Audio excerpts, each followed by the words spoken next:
আসসালামু আলাইকুম ওয়া রাহমাতুল্লাহি ওয়া বারাকাতুহু নাহমাদুহু ওয়া নুসাল্লি আলা রাসূলিল কারীম আম্মা বাদ।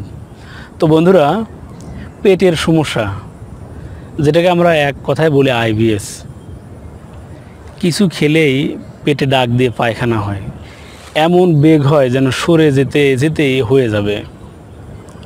তো বন্ধুরা, আত্মীয় বাড়িতে গিয়ে একটু ভারী খাবার খাবেন, কোনো দাওয়াত বাড়িতে একটু ভারী খাবার খাবেন, এটা যেন ভাগ্য থেকে একেবারেই উঠে গিয়েছে।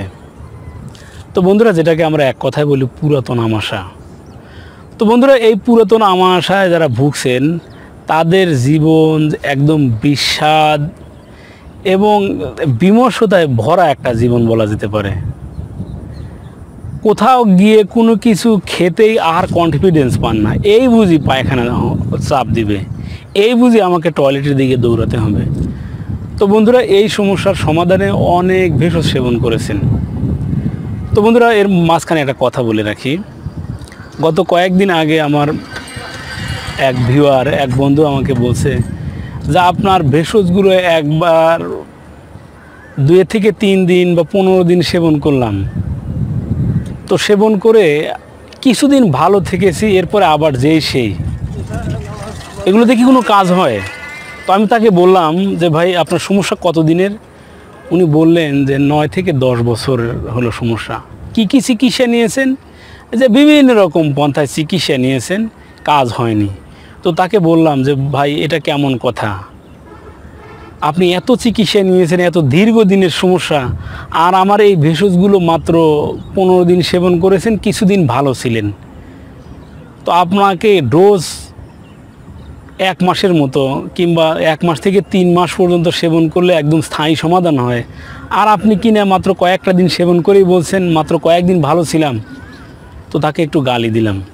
তো বন্ধুরা, আপনাদেরকে বলবো যে 2-4 দিন সেবন করে রেজাল্ট চাইবেন না, যতদিনের ডোজের কথা বলি ডোজ পুরা করুন।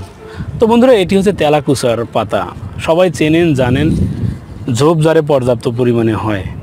এটা দেখে অনেকে বা গোস্বায় বলবেন একই ভেষজ দিয়ে এতগুলো ভিডিও হয়, এতগুলো কাজে এতগুলো সমস্যার সমাধান হয়। তো বন্ধুরা, সেবন বিধির উপর নির্ভর করে যে আপনার কোন রোগের জন্য এটি কাজ করবে। তো বন্ধুরা, আপনি এই তেলাকুচার 3 থেকে 4টি পাতা পরিষ্কার করে ধুয়ে রস করুন। ছাগের দুধ বা ছাগলের দুধ কাঁচা, এখন বর্তমানে মানুষের পেটের সমস্যার আধিক্য এতই বেশি, কাঁচা দুধ তার হজম হবে না। আগে কাঁচা দুধ হজম হতো, এর সাথে ব্যবহার করলেই ভালো রেজাল্ট আসতো। এখন আপনার গরম করে নিয়ে 3 থেকে 4টি তেলাকুচার পাতার রস মিক্সড করে নিয়ে প্রত্যেক সকালে খালি পেটে অথবা সকালে খাওয়ার পরে এটি পান করুন বা সেবন করুন। দেখবেন ইনশাল্লাহ আপনার আইবিএস বা পুরাতন আমাশা যত পুরাতনই হোক না কেন, যত দিনেরই হোক না কেন, ইনশাল্লাহ সমাধান মিলবে। তো বন্ধুরা, এই ছিল আমাদের আজকের আলোচ্য বিষয়। আমার আপনার চারপাশে যে সকল অবহেলিত ভেষজগুলো ছড়িয়ে ছিটিয়ে রয়েছে, সেই সকল অবহেলিত ভেষজের অন্তর্নিহিত গুণাবলী সম্পর্কে জানতে চোখ রাখুন আপনাদের প্রিয় ইউটিউব চ্যানেল অল টাইম ওকেতে। সেই সাথে আমাদের এই চ্যানেলটিকে সাবস্ক্রাইব করে আমাদের সাথেই থাকুন। ধন্যবাদ সবাইকে। আসসালামু আলাইকুম ওয়া রাহমাতুল্লাহি ওয়া বারাকাতুহু।